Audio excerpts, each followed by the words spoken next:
For example, this could be the data is driven from different data source. Some data is driven from mainframe, and some is taken from some other different data sources. But when it comes to after ETL operation into staging, the data is available to me in this format.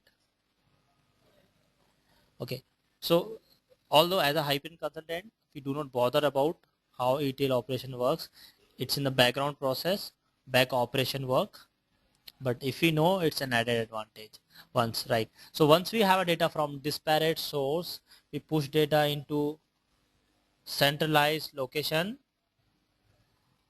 in staging area operational data source, and then we may have another ETL layer to push data, to pull data from operational data source and store in a enterprise data warehouse. The enterprise data warehouse, like these days, Teradata is a first choice. Whenever data goes beyond 200 GB, organization prefer to go for Teradata environment. So enterprise data warehouse, enterprise, when I say data is from finance department, manufacturing, different line of business, different department, different sales unit, different sales, different zone, and different sister concern into a one location. So I am a Hyperion as-based developer or Hyperion consultant. I am at this layer. So to me, the previous layer is enterprise data warehouse. Remember, using Hyperion as base, we do not build enterprise data warehouse. As base works as data mart. Data mart is mean solution for a individual department. We may build a data mart for sales, for for finance, for one line of business, for a specific. So Asbase comes into picture over here. So to me, as a Asbase developer or a Asbase consultant, Hyperion consultant, the previous layer is enterprise data warehouse. I'm talking in very generic environment. There could be some specific environment people may be facing. This is a typical environment. So my job is to take data from enterprise data environment and store in a data mart or Asbase cube. So people Hyperion as a developer work at this layer onwards. Although Hyperion, none of the Hyperion technology has previously, now they have a data integration manager.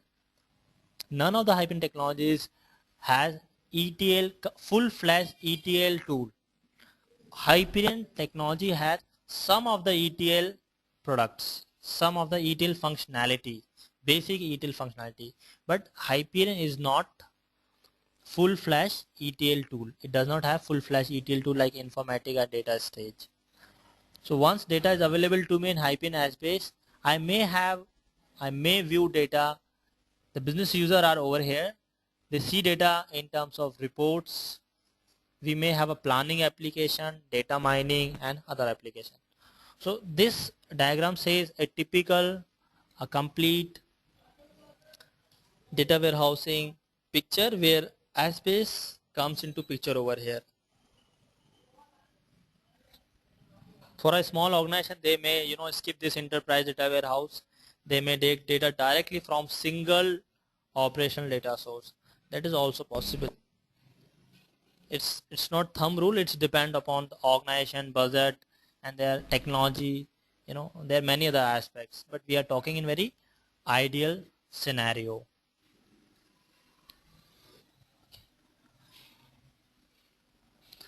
So the complete life cycle of Hyperion Asbase is complete life cycle.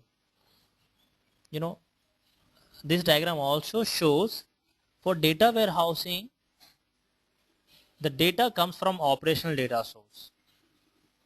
The feed of data warehousing is always operational data source. Similarly, so the Asbase is a database, but from where the data comes to it?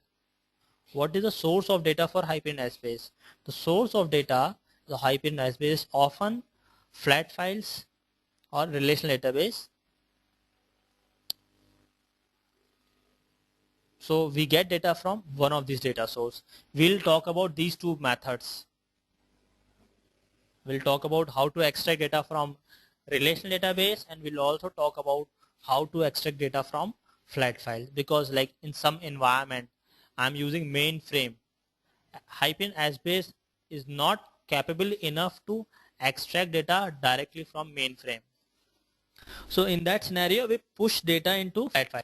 All this thing is too technical or too earlier talk about it. We are talking in very generic environment. So simply means first we create database, then similarly if you talk in relational database environment, you create database first and then you create tables, columns, column type. Similarly we create dimension over here. So in our example,